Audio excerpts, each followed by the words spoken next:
Başlamıştım ama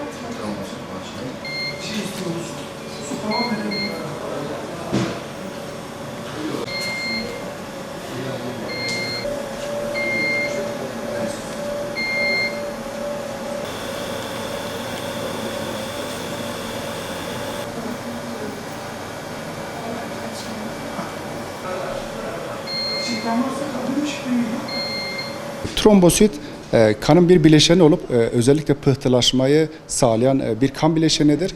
Normal kandan farklı olarak hastayı cihaza bağlayıp hastadan sadece trombositini aldığımız, geri kalan kanı da tekrardan hastaya verdiğimiz bir işlemin bileşenidir. Normal kanı içinde kan bileşenleri olmakla birlikte trombosit de sadece onun bir bileşenidir. Bunu da dediğim gibi özellikle otomatik cihaz yardımıyla hastadan o kan bileşeni alınıp geri kalanın hastaya verilmesidir. Yani aslında normal kanın içinde bir bileşendir. Sadece kanın bir ürünüdür. Trombosit özellikle kemoterapi alan hasta grupları, onkoloji ve hematoloji hastalarında, lenfoma, lösemi dediğimiz hasta gruplarında, travma sonrası gelişen ani kanamalarda ve ameliyat sonrası gelişebilecek kanamalı hasta gruplarında çok önemlidir. Trombosit kan pıhtılaşmayı sağladığı için kanamalı hasta gruplarında bayağı ciddi önem taşımaktadır. Bu nedenle yani trombosit aferizi vücudun olmazsa olmazıdır. Ve zaten karşıdaki kişi ve hasta da zaten kanamaya meyilli olduğu için trombositin önemi bayağı önemlidir. Ülkemizde de yine donör aferizi toplayan ciddi büyük birimler var bizim olduğu gibi.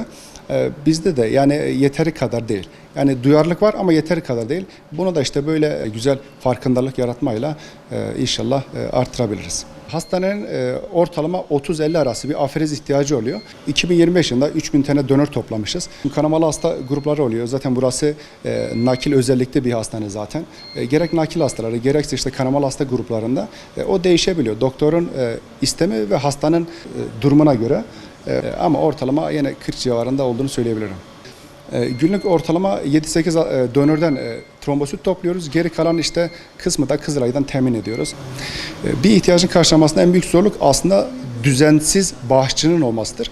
Bizim için düzenli bağışçı her zaman ve çok önemlidir. Ne kadar düzenli bağışçı olursa o kadar sürdürülebilirlik açısından ve daimi olması açısından daha etkin rol oynamaktadır. Sonuçta bu verilecek olan yani hasta bugün başkasının yakını olabilir ama yarın bizim yakınımız olabilir. Bu nedenle bağış yapalım. Yani yarın hastamız olduğu zaman da farklı birinden bağış toplayabiliriz. Trombosit bağışı 18-60 yaş arası tüm sağlıklı bireyler bağış yapabilir. Riski yoktur. Zaten kanın belli bir oranında trombositini topladığımız için geri kalan kısmını zaten hastaya veriyoruz. Donörden topladığımız trombositin yani işlem bittikten daha sonrasına donör yine kendi normal rutin yaşantısına geri dönebilir. Hiçbir hayati riski bulunmamaktadır. İşlem yaklaşık 60-90 dakika dediğimiz 1,5-2 saat sürüyor. İşlemden sonra dediğim gibi normal yaşantısına devam edebilir. Ekstra bir şey yapmasına gerek yok. Sadece o gün boyunca istemsiz bir şekilde hafif halsizlik olabilir. Bu da beklenen bir şeydir zaten.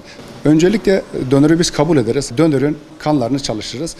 Bağışçı hastalığına bakarız. Eğer yok ise donörü alırız. Bizim otomatik cihazlarımız var zaten. Otomatik cihazımıza bağlarız. Dediğim gibi kanın sadece trombosit kısmını makine özellikle olarak çeker, belli bir oranda çeker. Çünkü bunda donörün cinsiyeti, boyu, kilosu çok önemlidir. Ona göre makine kendi otomatik ayarını yapar. Çektiğimiz bu ürünün belli bir kısmını makine ayarlar, geri kalan kısmını ve kan bileşeninin tüm hepsini donöre verir. Donör verdikten sonra işlemi sonlandırırız. Bizim için öncelikli olan düzenli bağışçının olmasıdır.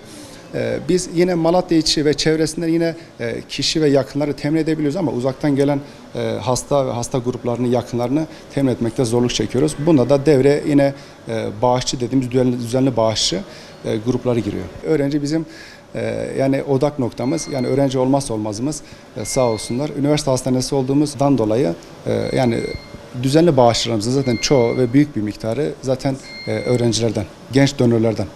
Gençlerin bağışa katılımı özellikle düzenli ve sürdürülebilirlik açısından çok önemlidir. Çünkü genç gruplar sağlıklı bireylerdir genel anlamda. Acil durumda bağış sadece yeterli olmaz.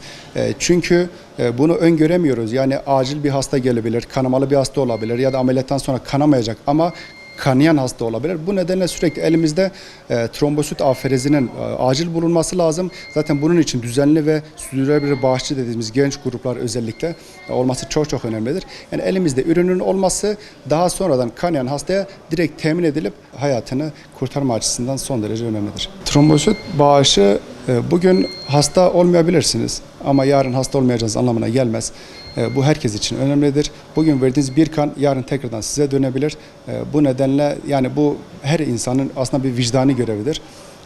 Yani bağış yapıp hayat kurtarabiliriz. Yani sizin için 1,5 saat belki birinin için bir ömrüdür. Bunu unutmayalım. Bunun için bağış yapalım. Yani yeni yaşamlara, yeni umutlara umut olalım.